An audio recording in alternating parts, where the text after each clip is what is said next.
something happened here, so I'm making you a co-host. Sure, yeah, make me co-host. Yeah. Let me see. That's possible. Okay, let me Both be see. host. Make a host.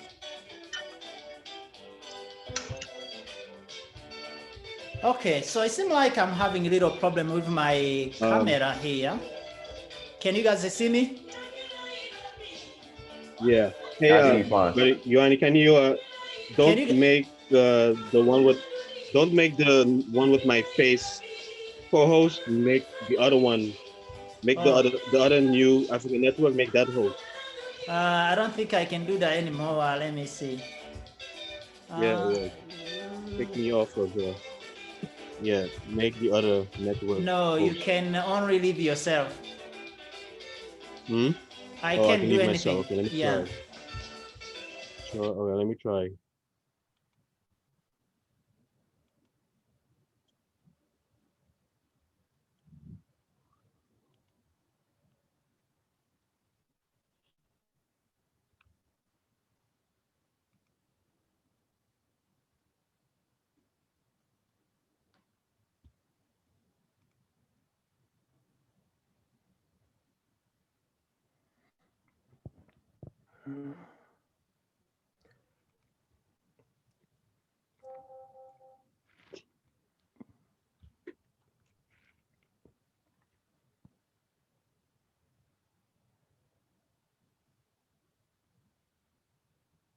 Okay, thank you for everyone for tuning in this morning. We appreciate your time. We'll be with you shortly. We're getting fine-tuned, broadcasting live from Ethiopia, Addis Ababa. And Brother Jerome and Brother Imani Jean-Paul are currently getting the network set up. So we'll be starting this meeting platform shortly. Thank you for attending. Yeah, give me a sec. Give me a second.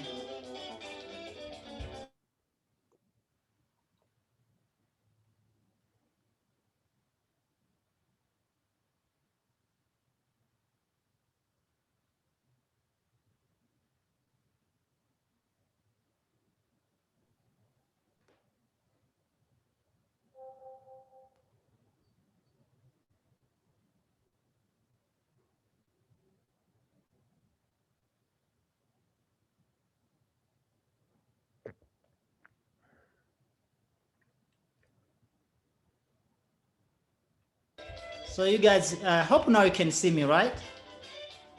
Yes. Yes, you can see. Oh, okay, okay. I was looking for myself. All right.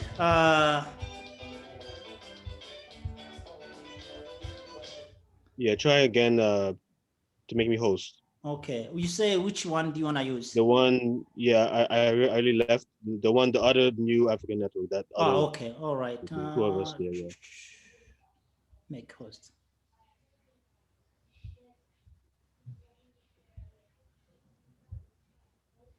Okay. All right. Yeah. Thank you so much. Okay.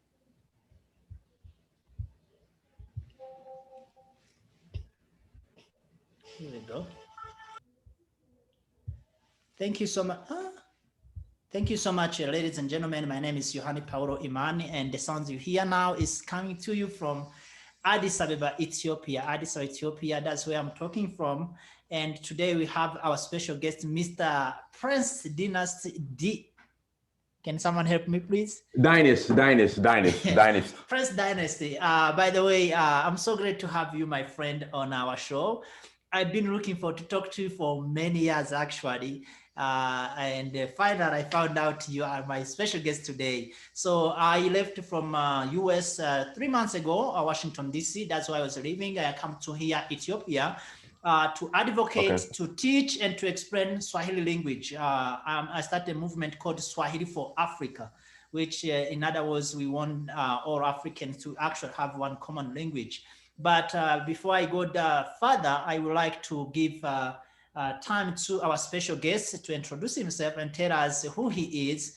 I know most of our listeners who are on panel discussion now, and those who will watch on YouTube, they possibly don't know about you. Mr. Prince, Can you give us a little short who you are and where you are and what you are doing? All right, let's hear. My name is, where do I get started? My name is Prince Dynast Amir, Prince of Otoruo, Nigeria. I'm of Nigerian and Sierra Leonean descent. I have my platform is called In Search of Uhuru. And what we're doing, we're building a bridge between the diaspora and Africa. So that's some of what I do in a nutshell. The word searching for Uhuru, Uhuru actually means freedom in Swahili. Why Correct. did you name that name your show? Yeah, so first time I went to Africa was 2011. I went to Tanzania, and when I arrived, the locals they came up to me and they started speaking Swahili, and I had to tell them that I didn't understand Swahili, that I'm not from East Africa, and then they started guessing where I was from. So one guy, he said, "Are you from South Africa?" I said no. Then he said, "Are you from Ghana?" I said no. Then he said, "Are you from Nigeria?" Which at the time I didn't know, but now I know. I said no. He said, "Then where are you from?" And I told him I'm a Black American. And then he said, "Well, no, no, no, no, no, no, no. Like, where are you from? Like, which tribe are you from?" And I told him, like, I didn't, at the time, I was like, I didn't know. And they just didn't understand. So I had to explain to them the slave trade and how, our identity and everything was taken from us via the slave trade. And they still didn't understand. They still didn't get it. So from that first trip in 2011 to Tanzania, I came up with the idea in search of Uhuru. So Uhuru means freedom in Swahili. In Tanzania and East Africa, they speak Swahili. That's the major language. And like I said, Uhuru means freedom. So me going back and forth to Africa was on this journey of really a journey of self-discovery, finding who I am and my roots. And in that, I will reach my Uhuru or experience freedom, which means Uhuru in Swahili. So I've been going back and forth, and I've discovered that I'm Yoruba, Mende, Sierra Leone, and Balanta, Guinea-Bissau. So Thank you so much. You say you were in Tanzania your first time you went to the motherland yeah, continent. By the way, I speak very, very good Swahili too. Don't worry. okay, You don't have to explain that much. As I told you, I'm here in Ethiopia teaching Swahili for Ethiopia and advocating Swahili, explaining Swahili. Yes. So now, where were you in Tanzania? I went to Dar es Salaam, Arusha, and Zanzibar. Arusha. Okay, that's my home place. And I saw a lot of video of you eating a lot of food, young man. I love to eat. What's Yes, I love to going on? What is the place that you have ate the best food you can say? Whew, that's a tough one. Let's see here. It's I would say it's a toss up between Sierra Leone, Senegal, and Liberia. Sierra Leone, Yeah, Senegal. and What was the name Liberia. of the That's the best food? food. What is the name of And, food? and you know what? And I'll have to say Cote d'Ivoire as well. So my favorite restaurants are in Cote d'Ivoire, but Uh-huh. overall, uh, as far as just overall food, it's a toss up between Sierra Leone, Liberia, and Senegal. Okay. And it's two. How many countries have you been to in Africa? I think like 15 or 16 now. 15 or 16 countries. So you are more African, way more than me, because you almost taste every food that I haven't even get a chance to do. Now, what is your agenda for Africa? Right, the agenda is engaging the diet. Well, like I said, building a bridge between the diaspora and the continent, and then creating opportunities on the continent as well. Basically, taking the skills that I've acquired in America and applying them in Africa. So, several things that we have going.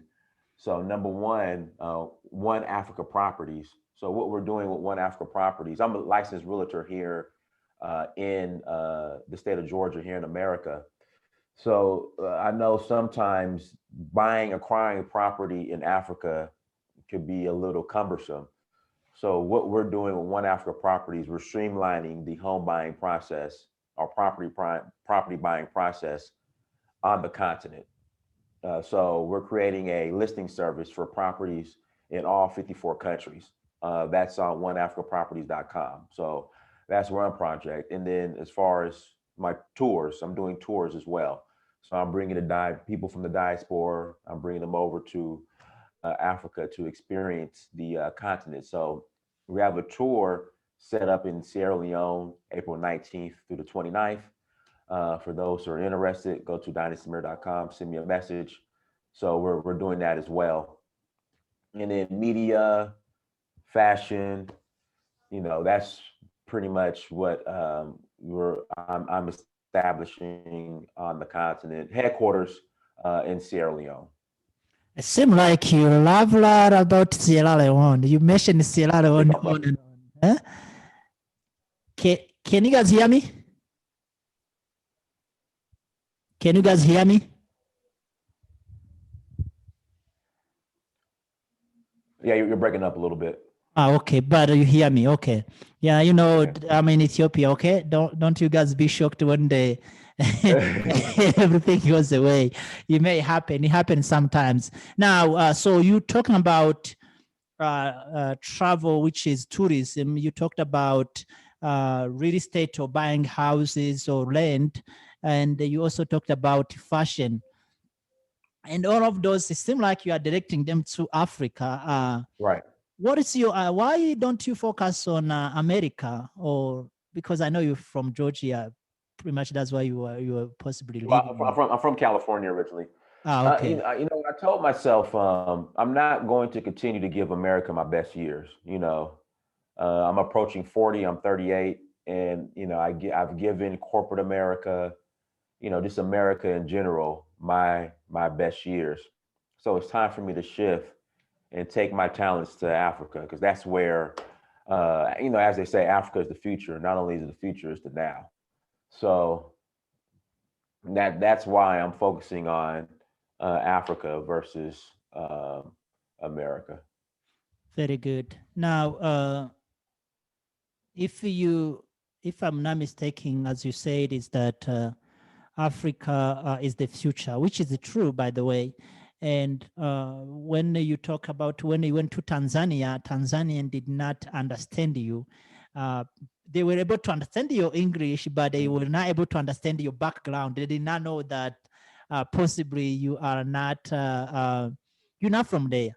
So why do you think a lot of us Africans, we don't know about Africans? Ask that question one more time. Yeah, why do you think, what is the problem? How come Africans, we do not know about Africans?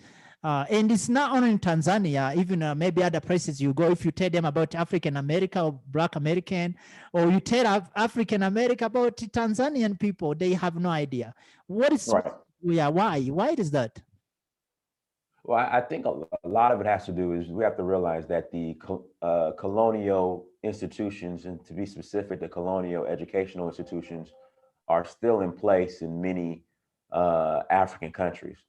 So it was shocking to me that the majority of Africans have no clue about the slave trade, because I mean, that alone, that event, I don't think any other event has impacted the continent more than the slave trade, but a lot of Africans have no clue about the slave trade.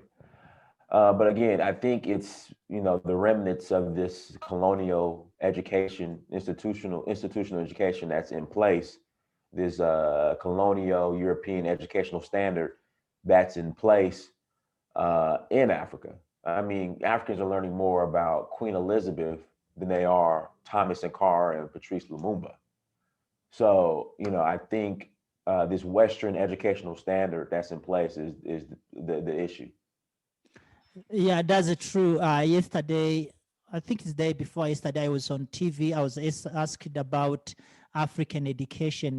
Me, on my opinion, I believe that Africa still under colonization, educationally and economically. We still not independence, all Africa, to say. And someone asked me, what do I think about having one kind of education system for all over Africa. What do you think about that?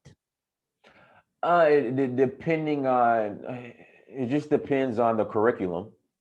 I mean, it makes sense, but again, it depends on the curriculum. But at the same time as well, each country has its uniqueness. So I think having part of it, one Central African educational system or standard, then within that, something that's country specific, I think that can work. And what's your position when it comes to one unified language or one working language in Africa? I mean, it sounds great. I just don't think it's something that's feasible right now. As far as logistically, that would really make sense. I mean, it sounds great. I mean, it's a great idea, but I wouldn't necessarily completely focus on that um, as of right now. Okay, so it's necessary, but maybe in next 10 years or 20 years, according to what you are saying.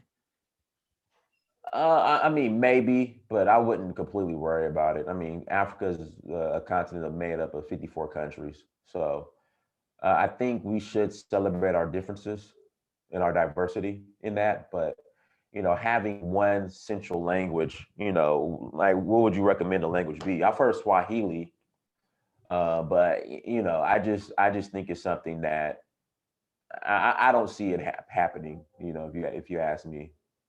Okay, yeah, I know, especially in West Africa, Swahili is not a language anyone knows No, about. I know, definitely. no. And from there, how about the unity of Africa?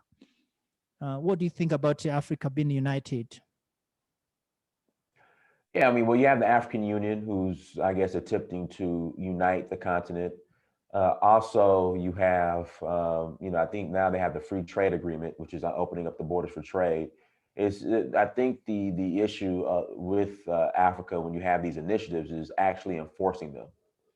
So I think that's the problem. Like, okay, we have these great ideas, we put these ideas and visions on paper, but are we actually going to enforce them? I mean, I give you a case in point. My Sierra Leone passport, is an ECOWAS passport, meaning I should be able to travel from ECOWAS country border to border, uh, visa free and no cost. But some countries, if you're traveling by road, they're still charging, an entrance fee, which doesn't make sense. It's like it's an ECOWAS passport. Then get upset if you ask them, like, why am I paying? I have an ECOWAS passport.